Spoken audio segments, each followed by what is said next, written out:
சொல்லலாம் இது பண்ணும் ஓகேவா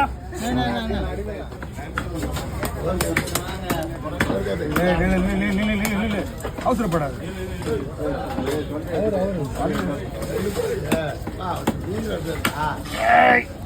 இது அதோட தாங்க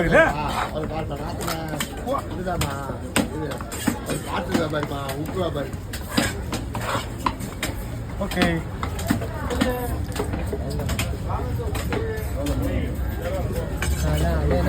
ஓகே பேர் ரெண்டு பேர் மாதிரி இது வந்து 2 பேர் வந்து பச்சை நண்டு எந்த ஊர்னா சொல்லுவாங்கன்னா இது எந்த ஊர்ல பிடிக்கிறாங்களோ அந்த ஊர் பேர் வந்து பழவேற்காடு நண்டு சொல்லுவாங்க. எப்படி இருக்கும் பக்காவா இருக்கும். பழவேற்காடு நல்ல ஆறு தான் கடல் இருந்தாலும் ஆறு தான் அதிகமா ஃபேமஸ். நண்டு தாறு மாறு ஐயோ சார் ஐயோ அல்ல